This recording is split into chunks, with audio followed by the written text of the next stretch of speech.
एवं प्रत्यक्षम जाते भक्त प्रहलाद जी भगवान ने सुंदर आशीर्वाद दिया और भक्त प्रहलाद जी ने 12 गुणों के युक्त होकर भगवान नारायण की स्तुति किया है। श्रम, दम, तप, स्वाध्याय, अध्ययन, त्याग, संतोष, तितिक्षा, प्रत्यय, विद्या, आत्मज्ञान, असूया। 12 गुण भक्त प्रहलाद जी में है। 12 गुणों के भक्त प्रहलाद जी आज भगवान नारायण की स्तुति करते हैं। क्वाम प्रजा प्रभु ईद तमोदिते त्रिनजात त्वरेतर कुले पुटवानुकंपा ना ब्रह्मणोऽनुभवतत् नरमायां यन्मे पितकृत पद्मकर प्रसादात्। जब भक्त प्रहलाद जी स्तुति करते हैं तो भक्त प्रहलाद जी के आज भगवान नारायण का क्रोध शांत हुआ। अब भक्त प्रहलाद जी को भगवान नारायण ने आशीर्वाद दिया। कहा कि प्रहलाद जी आप जाओ अपने पिता का समस्त क्रियाओं को संपन्न करो और भगवान अभी एक बार भक्त प्रहलाद जी के जीवन में और भी जन्म लेंगे। सुखदेव जी कहते हैं राजन परीक्षित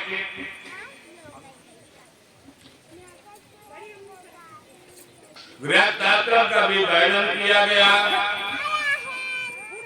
जीवन में सबसे बड़ा प्रेम कोई है जो गृहस्थाश्रम है। और गृहस्थाश्रम में बैठ करके सुखदेव जी राजा परीक्षित को बताया है कि गृहस्थाश्रम में व्यक्ति रहने वाले गोविंद नाम स्मरण करते हैं। करके कर्म करहूं विधि नाना मन राखहूं जहाँ कृपा निधाना। सुखदेव जी कहते राजन परीक्षित गृहस्थाश्रम में रहते हुए भगवान नाम संकीर्तन करना, भगवान को ध्यान करना और हर परिस्थितियों में भगवान का नाम उच्चारण करना। श्री कृष्ण गोविंद हरे मुरारे हे नाथ नारायण वासुदेव। सुखदेव जी परीक्षित जी को गृहस्थाश्रम की कथा सुनाई है और 4 आश्रमों में सबसे बढ़िया पवित्र आश्रम गृहस्थाश्रम है। वृंदावन बिहारी लाल की जय।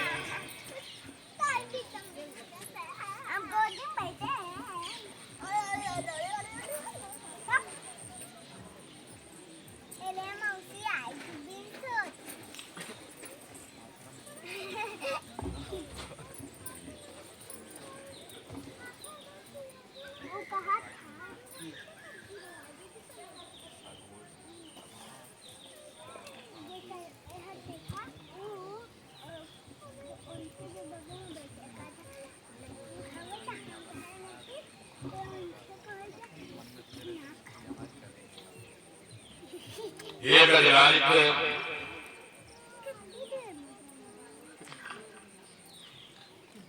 और गजराज का लंबा परिवार था। भगवान ने गजराज की भी कथा सुखदेव जी ने सुनाई है।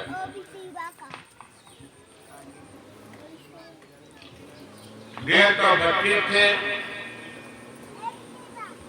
गजराज के 50 पत्नियां थी। एक बार गजराज अपने समस्त परिवार को लेकर के जल क्रीड़ा करने के लिए सरोवर में आया।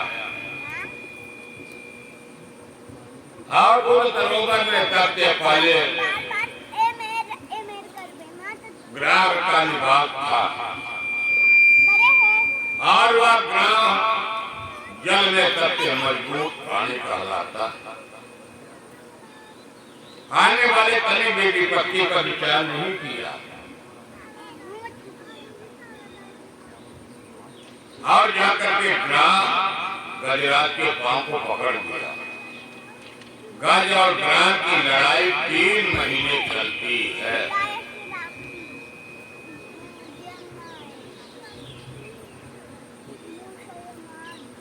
और गजराज की लड़ाई में आज का मन थक गया क्योंकि बच्चे साथ छोड़ दिए, पत्नियां साथ छोड़ देती हैं, आज कोई भी साथ नहीं देता है। तो आज गजराज ने कुछ पा गया और कुछ पाकर के गजराज ने भगवान की बड़ी सुंदर स्तुति किया। एवं देवदत्ता बुद्ध्या समादाय मनोरथी जजात परमं जाप प्राग जन्मनुष्ठिये तमा। गजराज की स्तुति में सबसे बड़ी विशेषता है कि किसी देवी देवताओं का नाम नहीं लिया है। भगवान नारायण ब्रह्मा जी भी मदद करने के लिए नहीं आते, भगवान शिव भी नहीं आए। भगवान ने स्वयं अपने गरुड़ पर आरूढ़ होकर के गज और ग्राम के बीच में भगवान आ जाते हैं। अनंता तरत्रुपबले गृहीत्यार्तो देत्या भरतमगे पात चक्रम वचेततां मुजकरं गिरिमा प्रेक्षन्नारायण किलो भगवन नमस्ते। इस तरह से भगवान आज आकर के गजग्राम को मुक्ति दिलाया। सुदर्शन चक्र के माध्यम से भगवान ग्राह के ही दांतों को काट दिया और जैसे भगवान का स्पर्श हो जाता है वह ग्राह अपने बाह्य स्वरूप में आ जाता है। यह ग्राह कौन था? ये हूहू नाम का गंधर्व था। देवऋषि के श्राप के कारण इसको ग्राही योनि में आना पड़ा और ये वैष्णव तंत्र के राजा इंद्रद्युम्न महाराज जी थे। थोड़े से गलती के कारण आज इनको भी गज योनि में जाना पड़ा और गज योनि में जाने के बाद भगवान आज इनको अपना पार्षद बना करके और अपने लोक को चले जाते हैं। एक तरह से देवताओं के नारायण की कृपा से ये प्रकार से गज और ग्राह को भगवान ने उद्धार किया। भगवान ने समुद्र मंथन का भी कार्य करवाया है और समुद्र मंथन में सबसे पहले हलाहल युद्ध निकला है और उस हलाहल युद्ध को भगवान भोलेनाथ ने ग्रहण किया और वह भी अपना प्रभाव को भी दिखाया। भोलेनाथ का कंठ नीला पड़ जाता है। इतने विद्युत के प्रभाव के कारण भोलेनाथ का नाम हो जाता है नीलकंठ भगवान। बोले नीलकंठ भगवान की जय। अनेक प्रकार के रत्न निकलते हैं और तब आपस में बटन मारा करके सभी रत्न को लेते जाते हैं और अंत में धन्वंतर राम के ऋषि निकले। धन्वंतरी ऋषि अपने हाथ में कमंडल अमृत लेकर के आते हैं और दैत्यों ने छीन लिया। भगवान ने अपने मोहनी रूप का भी दर्शन किया है। भोलेनाथ ने भगवान के तो मोहनी रूप को देख करके बड़े आश्चर्यचकित हो जाते हैं। गुरुदेव जी कहते राजन परीक्षित, भगवान ने जो मोहनी रूप का दर्शन किया, दैत्यों के हाथों से अमृत रख लिया, देवताओं का अमृत रस का पान करवाया और दैत्यों को वंचित कर देते हैं।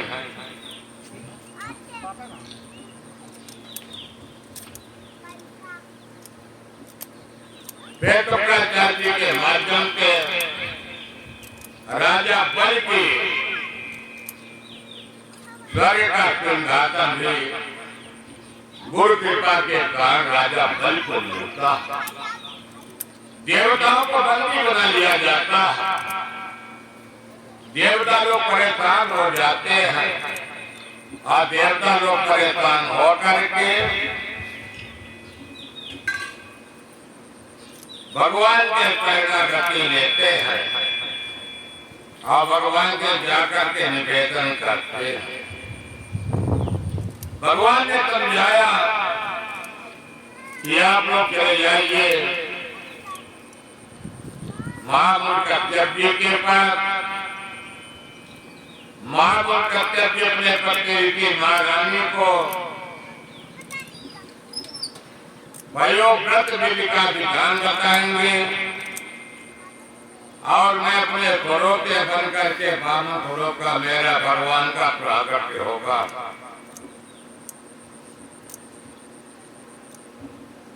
द्वितीय महारानी को कहते मामूली वयोव्रत का विधान बताया है। फाल्गुन शुक्ल पक्ष प्रतिपदा से लेकर के त्रयोदशी तक चित्त व्रत को किया जाता है। वयोव्रत ब्रह्म मुहूर्त में उठना, स्नान करना, सफेद वस्त्रों को धारण करना, खीर के भोग लगाना, ये वयोव्रत का विधान बताया जाता है। वयोव्रत के विधान के माध्यम से ये भादों का महीना बड़ा पवित्र महीना आता है। यज्ञ पुरता मंगल नाम देयम् आतन लोक विघ्नोपमोदार्य वेदना कृते भगवन् नमति दीननाथा।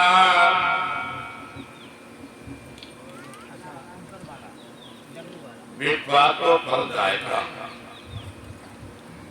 भगवान के प्रति समर्पण का यदि भाव है तभी इस तरह की महारानी का अब आया भादों का महीना।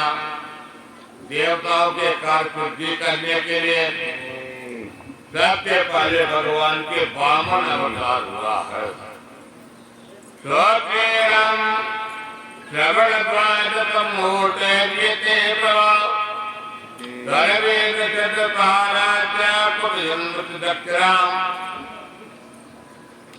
भगवान का जन्म ठीक 12 बजे दिन में होता, 12 बजे रात्रि में होती।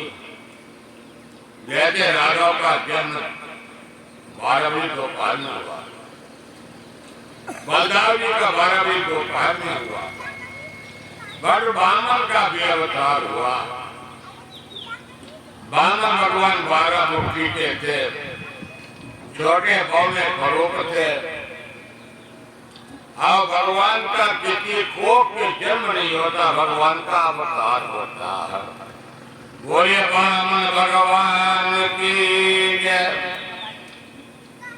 जब बड़ बामन भगवान की बड़ी ही सुंदर झांकी है। बड़ बामन भगवान की बड़ी मंगलमयी बलिहारी मई प्यारी मई झांकी सभी देवताओं ने भगवान के बढ़िया दिव्य स्तुति किए हैं। बाबा भगवान की झांकी देवताओं ने भगवान का स्वागत किया है। समस्त देवता गदगद हो जाते हैं, उनके चरणारविंद की तबीयत स्तुति किया करते हैं। अदिति महारानी ने कौपिन बृहस्पति आकर प्रभु को जनेऊ धारण कराया है। देवताओं के स्वामी बृहस्पति छत्र दिए हैं। ब्रह्मा जी भगवान को कमंडल दिए। सब ऋषियों ने भगवान को पुष्प समर्पित किया। खड़ाओं और भगवती उमा देवी भिक्षा पात्र। इतना सब कुछ देने के बाद ब्राह्मण भगवान छाता अपना लगा लिए, हाथ में गोमुखी माला ले लिए। अब ब्राह्मण आज राजा बलि के यज्ञ में पधारने जा रहे हैं। जब बट ब्राह्मण राजा बलि के यज्ञ शाला में पहुंचे तो राजा बलि ने भगवान बट ब्राह्मण का स्वागत किया। स्वागतम ते नमस्तुभ्यं ब्रह्मण किं कर्मावते ब्रह्मणतेन तपः साक्षादमन्ये स्वायर्वपुरेधरम्। बड़ा ही सुंदर लावण्य है बट ब्राह्मण भगवान। सभी लोगों ने देखा कि फूल है, चंद्रमा है, कौन है। गुरु जी शुक्राचार्य देखे, आइए तो बट ब्राह्मण भगवान ही बन करके आए। राजा बल ने अपने आप को भाग्यशाली मानते हुए भगवान का स्तुति किया।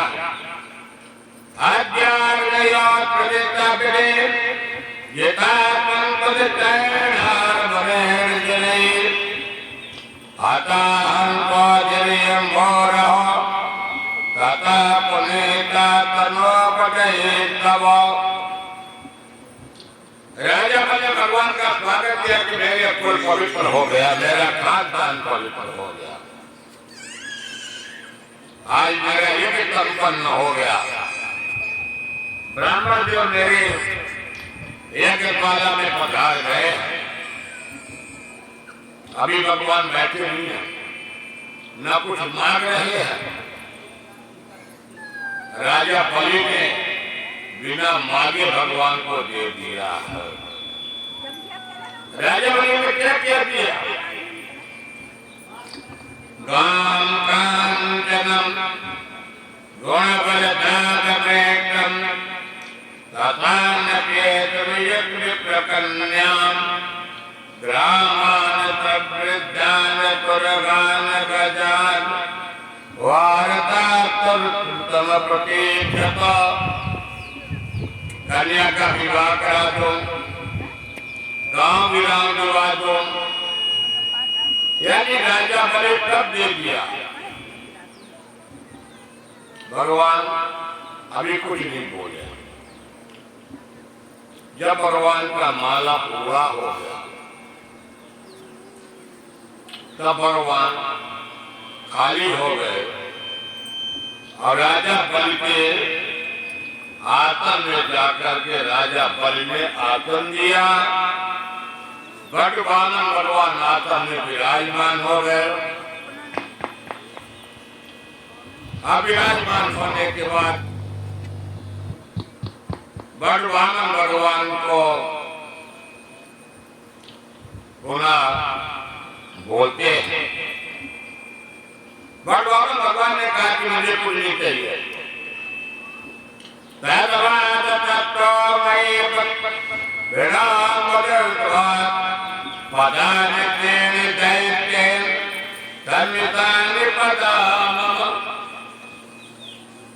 राजा बलि भगवान ने क्या मांगा कि न तुम्हारा कन्या का विवाह, न गांव, न सोना, रत्न खजाना कुछ भी नहीं चाहिए।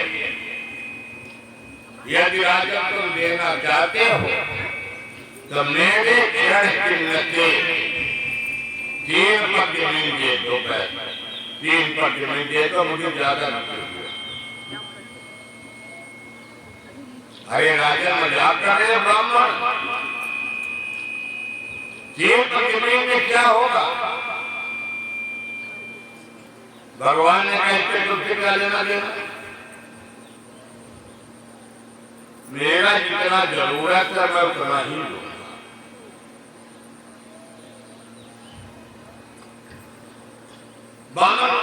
भगवान राजा बल तैयार हो गया, और राजा बल तैयार हो गया। महारानी विद्यावली आती है, जल लेकर, परात लेकर, और राजा पल में भगवान का पाद प्रक्षालन किया। ब्रह्मा जी आए हैं, भगवान के दाहिने चरण के अंगूठे का स्वयं जल को कैद कर लिए, चरणामृत को कैद कर लिया। इसी का नाम होता विश्वपति गंगा। भगवान का पूजा हो गया। संकल्प जल्दी करो भाई, बिना संकल्प के कोई कार्य पूरा नहीं। जमीन का रजिस्ट्रेशन होना आवश्यक है। ब्राह्मण देव ने गुजरात से चल लिया। आप गुरु बाबा शुक्राचार्य क्या करते हैं? अपने सूक्ष्म रूप बना करके जल के पात्र में प्रवेश करते। जब जल नहीं गिरेगा तो संकल्प नहीं होगा। भगवान भगवान क्या किया? गुटा के अग्रभाग को तोड़ते हैं, कोरोना के पात्र में डाल देते हैं, और गुरु बाबा की आंख राधे राधे हो जाती है।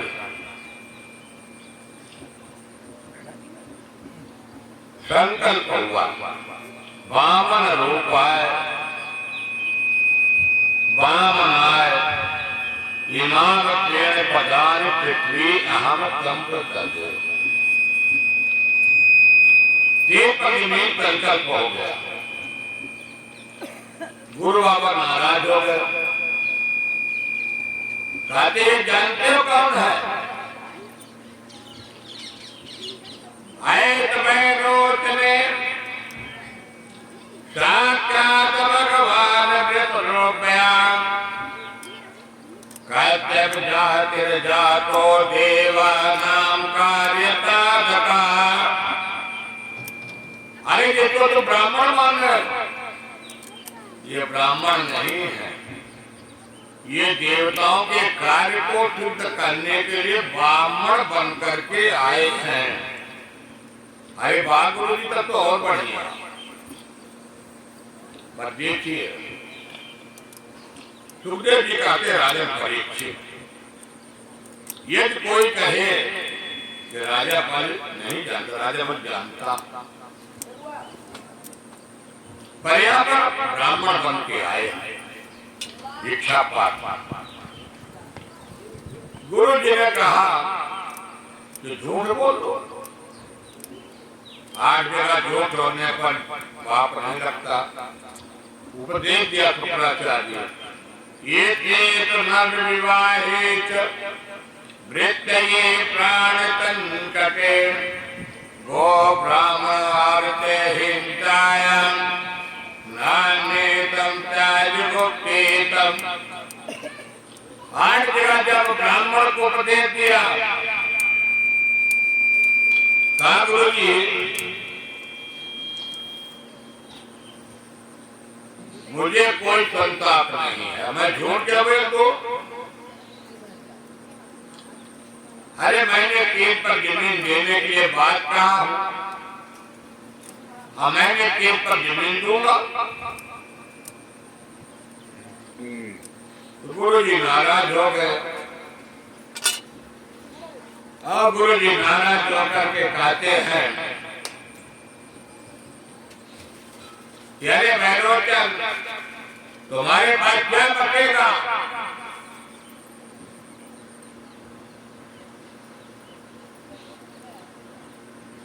भगवान ने कहा, मेरे पास बची है ना बची, परंतु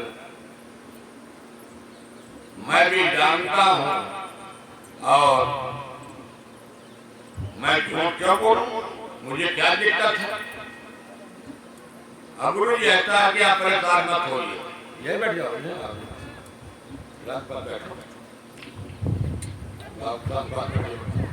दादे गुरु जी क्यों परेशान है? अरे जहाँ केला रहेगा वहाँ गुरु जी को ले जाएगा, क्या परेशानी है? आइए गुरु जी की व्यवस्था तो करेंगे केला की।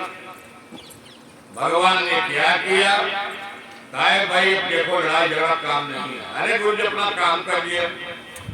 ब्राह्मण देव ने 2 पग धरती में सारे ब्रह्मांड को राधे राधे बोल दिया। 2 पग जमीन में जय श्री राम। तीसरे पग में कुछ बचा नहीं। कहा गुरु जी वह ब्राह्मण 3 पग का संकल्प हुआ, 2 में चला गया, तीसरा कहा? अरे गुरु जी मत परेशान हो, ब्राह्मण ऐसा क्यों परेशान हो रहे? मैंने 3 पग जमीन दूंगा ना। बातों बातों में उठाएगा और गुरु जी का पकड़ा भगवान का चरण अपने मस्तक पर रख दिया। कहा गुरु जी भक्त बड़ा की भगवान। गुरु जी आए थे चलने, गुरु जी हो गए खुद परेशान। रोचन भगवान ममेरी तम बचावले मन्यते करो में तम तलत्मवे प्रगल्भम पदमद्विके कुरुतेन वे निजम। अरे जब मैं आपको अपने सारे शरीर को ही समर्पित कर दिया तो बताइए जमीन संपत्ति वैभव बड़ा होता है कि शरीर? जब मैंने अपने संपत्ति भाव के बल पर मैंने त्रैलोक्यों को विजयी हुआ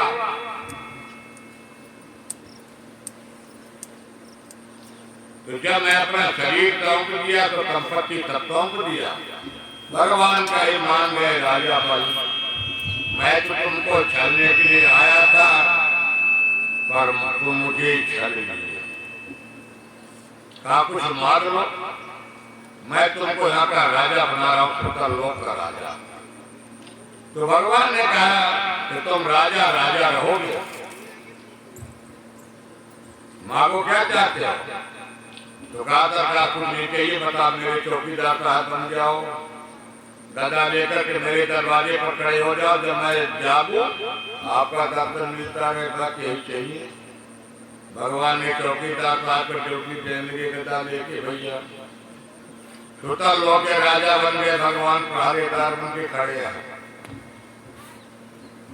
जब पता चला नारद जी के द्वारा और भगवती लक्ष्मी जी आती हैं और लक्ष्मी जी आकर के राजा बलि के ये नवदो बलि राजा ध्यान देंद्रो मां, जो रक्षा सूत्र माना जाता है, इतना ताकतवर है कि आचार्यों को संकल्प करके बांध दें,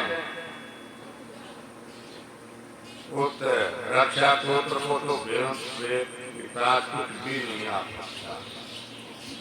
और आज लक्ष्मी जी फिर प्रभु को लेके गई हैं पर एक नामे पर कि जब भगवान चतुर्मासा में आते हैं आषाढ़ मास की एकादशी को और डिडवन की एकादशी तक भोलेनाथ यहाँ के प्रभारी हनुमंतलाल जी रहते हैं और भगवान सुतल लोक में 4 महीने फिर निद्रा में विश्राम करते हैं। वृंदावन बिहारी लाल की जय। यहीं पर एक महाराज सत्यव्रती जी थे, भगवान ने मत्स्यावतार जन्म लिया। मत्स्यावतार ग्रहण करने पर महाराज पृथ्वीव्रत महाराज जी को भगवान मत्स्यावतार का भी दर्शन दिया। वृंदावन बिहारी लाल की जय। आइए हम लोग प्रवेश करते हैं नवम स्कंद में।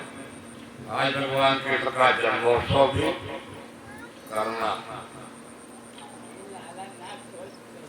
राम कृष्ण दो एक, अंतर नहीं निवेद, इनके नयन गंभीर, इनके चपल।